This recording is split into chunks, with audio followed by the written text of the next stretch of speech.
They say that when your heart breaks, it's not a loud noise. It's not a crash. It's a silence. A silence so loud it drowns out the entire world. For me, that silence happened at 9:05 a.m. on a Tuesday morning, inside the sterile, air-conditioned lobby of the First National Bank. I was 18 years old. I was wearing my lucky gray hoodie, the one with the hole in the sleeve, because I was on my way to pay the deposit for my university tuition. I had my acceptance letter in my backpack. I had my entire future mapped out. I walked up to the teller. I smiled. I handed her my debit card and asked for a cashier's check for $10,000 to send to the university. I watched her type on her keyboard. Click, click, click. Then she stopped. She frowned. She hit the enter key a few more times, harder, as if the computer was refusing to cooperate. Then she looked up at me. And that look. I will never forget that look. It wasn't confusion. It was pity. Honey, she said, her voice dropping to a whisper. I can't issue this check. Why? I asked. Is the system down? No, she said. The funds aren't there. I laughed. A nervous, dry laugh. That's impossible. I have $30,250 in there. I checked the app yesterday. She turned the monitor screen toward me. There was a withdrawal yesterday afternoon, she said gently. A counter withdrawal. The entire balance was cleared out via a cashier's check. I stared at the screen. My eyes couldn't focus. All I saw was a long line of zeros. Who? I whispered. Who took it? It was a joint account, the teller said. Since you were a minor when you opened it, your mother is listed as a custodian. Brenda Miller withdrew the funds. She said it was for family emergency expenses. The ground didn't open up and swallow me, but I wished it had. $30,000. 4 years of scrubbing toilets. 4 years of burning my hands on fryers. 4 years of missing parties, missing sleep, wearing rags, eating instant noodles. Gone. In one afternoon. I didn't cry. Not yet. I walked out of the bank into the bright morning sun, and I felt cold. Freezing cold. I got into my rusted 15-year-old car, and I drove home. I didn't know it yet, but I was driving toward the end of my family, and the beginning of a war. To understand the rage I felt that day, you have to understand the house I grew up in. I wasn't just a daughter. I was an accessory. And my brother, Tyler? He was the main character. My father left when I was 6. My mother, Brenda, never got over it. She felt the world owed her something. She loved the idea of being rich, but she hated the work required to get there. She stopped working when I was 10, living off child support and stress, as she called it. But Tyler? Oh, Tyler was her prince. He was 2 years older than me. If Tyler wanted a new PlayStation, we found the money. If Tyler failed a class, it was the teacher's fault. If Tyler broke a window, it was boys being boys. But if I asked for $10 for a school field trip, Brenda would sit me down at the kitchen table, sip slowly, and give me a lecture on economics. You think money grows on trees? She would say. You're so selfish. You don't see how much I struggle. I learned very quickly. If I wanted to survive, I had to be invisible. I became what psychologists call a glass child. You look right through them to see the person who matters more. When I was 14, I made a plan. I was going to be a pharmacist. I wanted a job where I was essential, where I made good money, where I never, ever had to ask anyone for anything. I told Brenda my plan. She laughed. That's 6 years of college. Who's paying for that? Not me. I'll pay for it, I said. And I did. The day I turned 14, I got a worker's permit. I woke up at 5 a.m. to deliver newspapers on my bicycle before school. After school, from 4 p.m. to 10 p.m., I worked at a fast food joint. I came home smelling like old grease and onions. My shoes were always slippery with oil. My grades never dropped because I studied on my breaks, hiding in the storage room with a flashlight. On weekends, I started a cleaning business. I rode my bike to the wealthy neighborhoods on the other side of town. I scrubbed floors on my hands and knees. I cleaned toilets that cost more than my mother's car. I saved every single penny. I didn't go to prom. I didn't go to the senior trip. I wore clothes from Goodwill. My friends would ask, "Why do you work so hard?" And I would just smile and say, "For the exit strategy." By the time I was 18, I had $30,000. It was my armor. It was my proof that I mattered.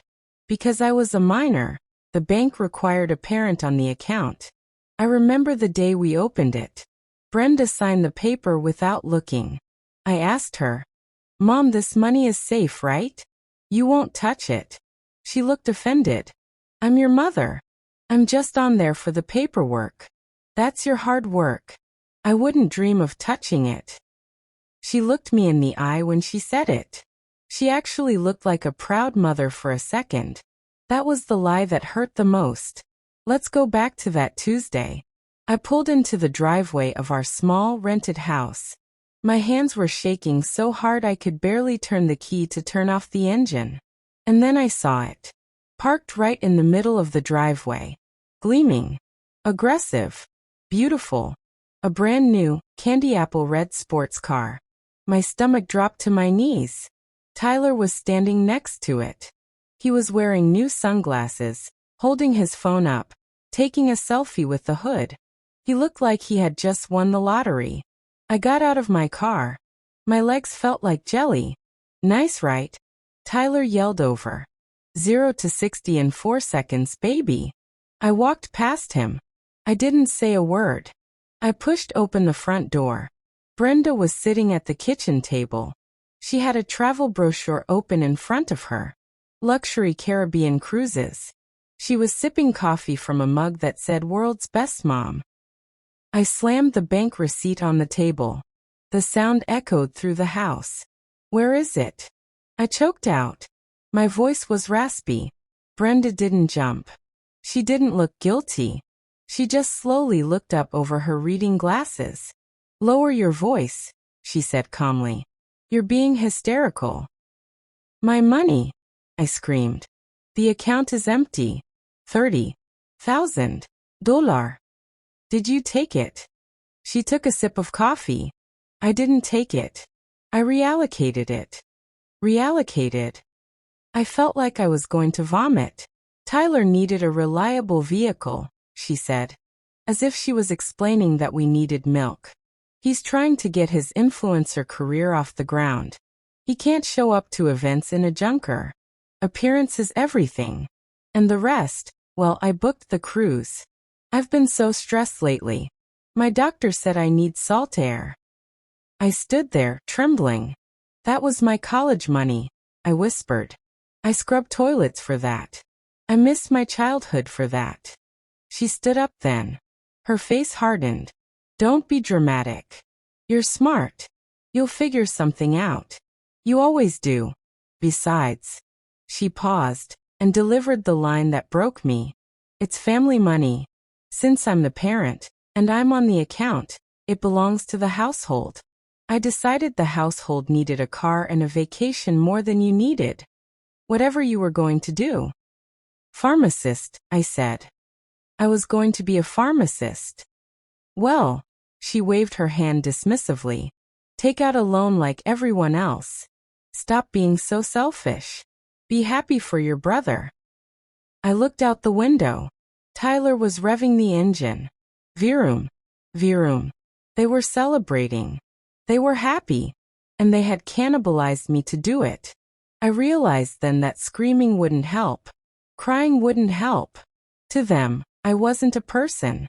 I was a resource. And they had just mined me dry. I turned around. I walked to my bedroom. I packed 2 suitcases. I took my birth certificate, my social security card, my laptop.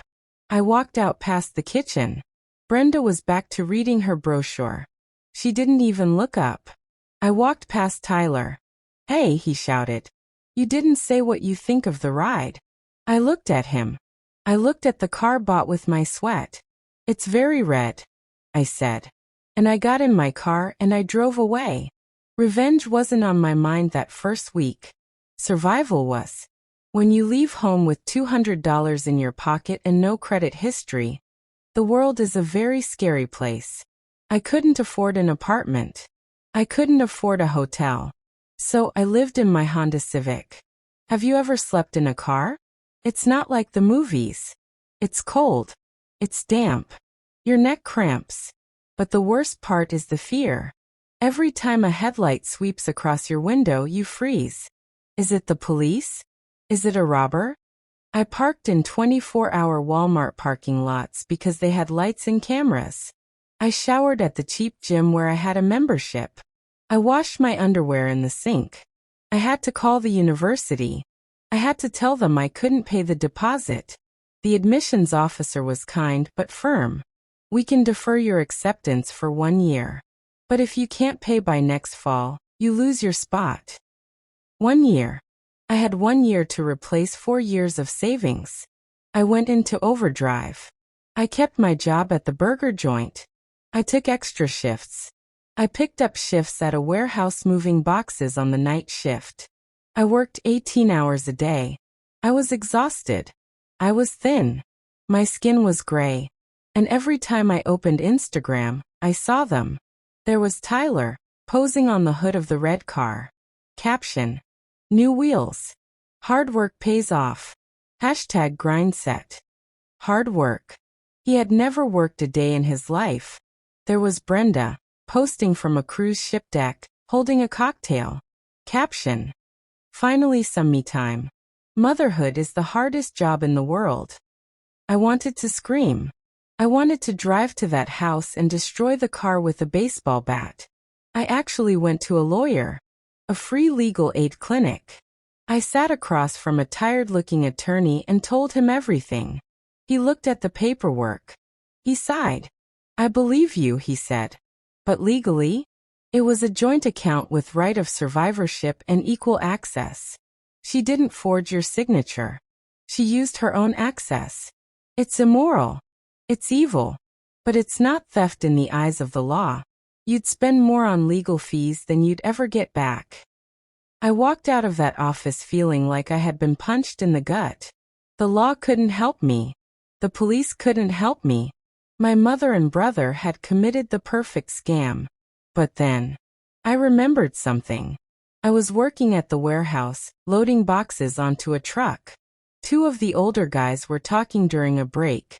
One of them was complaining about his divorce. I'm telling you, he said. The IRS doesn't play.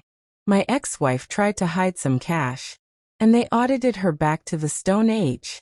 They see everything. The IRS.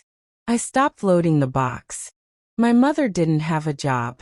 My mother hadn't filed taxes in years because her alimony was under the threshold, or so she claimed.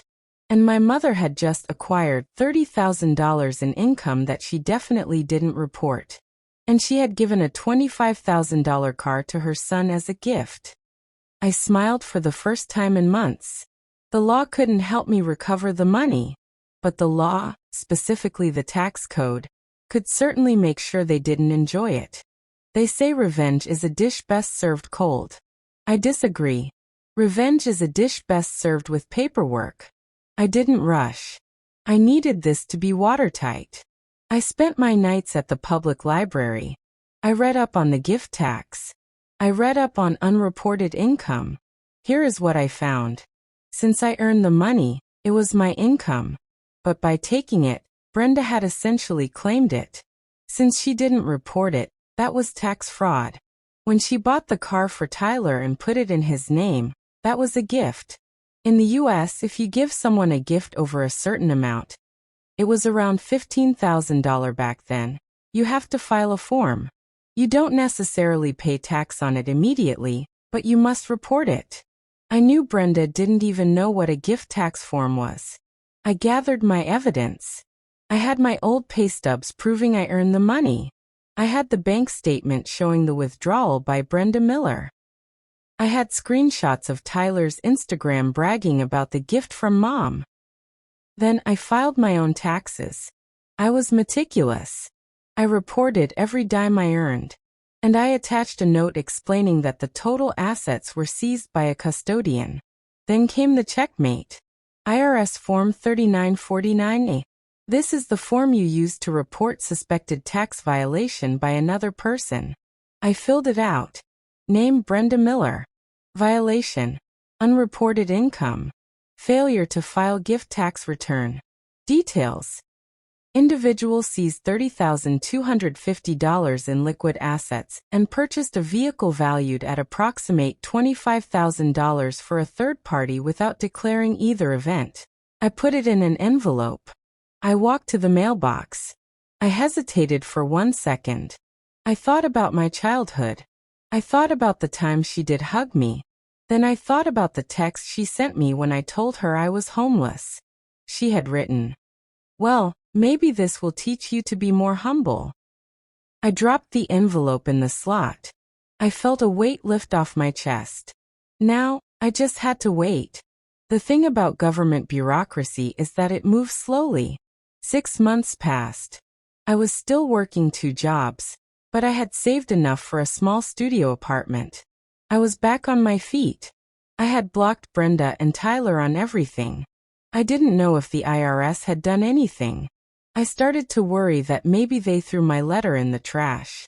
But then, I got a phone call from Mrs. Gable. Mrs. Gable was our next-door neighbor growing up. She was a sweet old lady who used to sneak me cookies when Brenda wasn't looking. "Honey," she whispered into the phone. "Are you okay?" "I'm fine, Mrs. Gable." "Why?" "Well," she said, "there are men in suits at your mother's house. And a tow truck. They are taking the red car."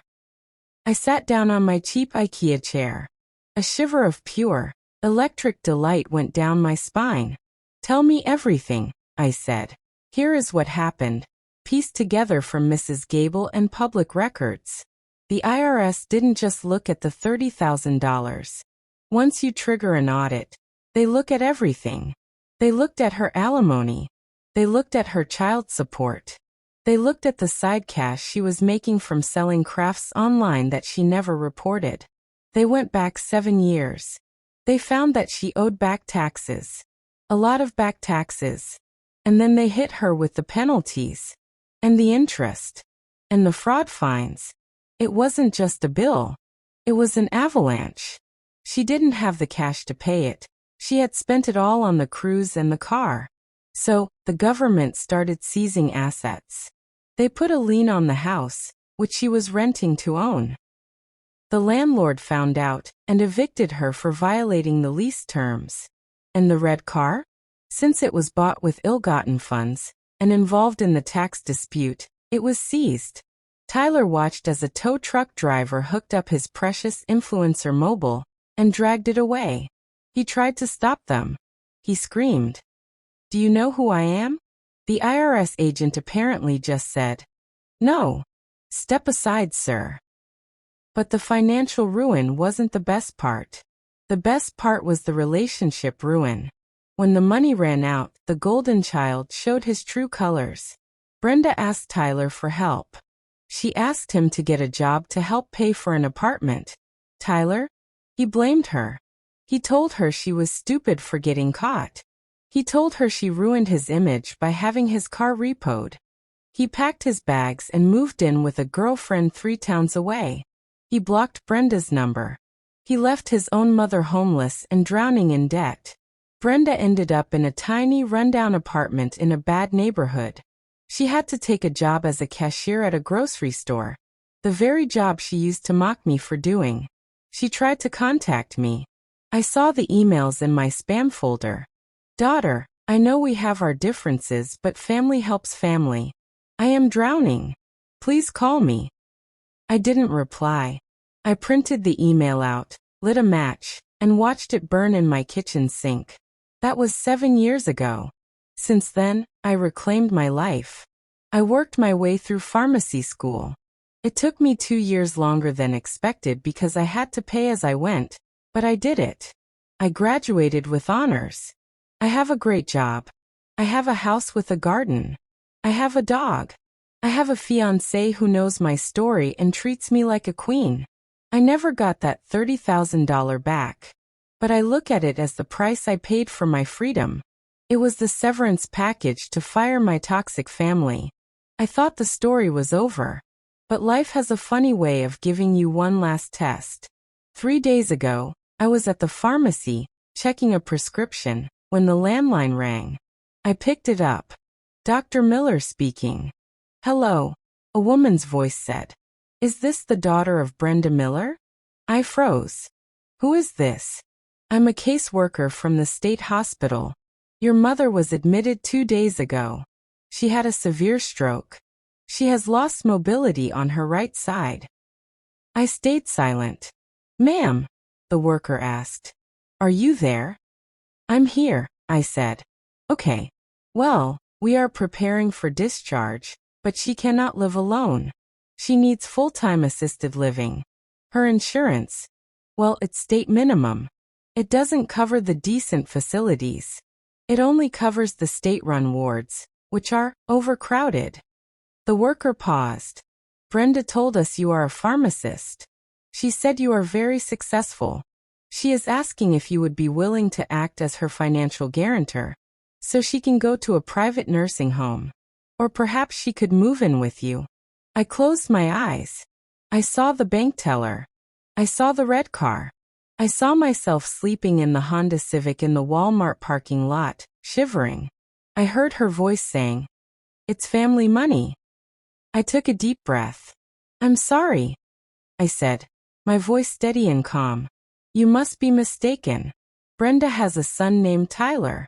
He was the investment she made. I was just the expense."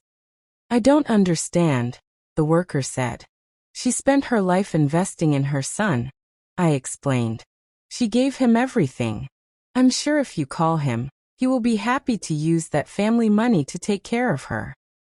"We tried to call the son," the worker sighed. He said he doesn't have a mother." I almost laughed. "Well," I said, "then I guess she's right where she belongs." "So you are refusing responsibility?" the worker asked, sounding shocked. "She is your mother." "No," I said. "She was my mother until I was 18. After that, she was just a thief who lived in my house. I have no mother. Good luck." I hung up the phone. My hand wasn't shaking this time. I went back to checking the prescription. My colleague asked me, "Who was that?" I smiled. "Just a wrong number." Some people in the comments might think I'm cruel. They might say, "But she's your blood." But here is the truth I learned the hard way. Blood makes you related. Loyalty makes you family. And if you steal your child's future to buy a sports car, don't be surprised when you have to take the bus to total ruin. If you are watching this, and you are being used by your family, stop waiting for them to change. They won't. Pack your bags. Hide your money. And leave. Because the best revenge isn't hurting them. The best revenge is becoming so successful that they need you. And you are nowhere to be found. Thanks for watching.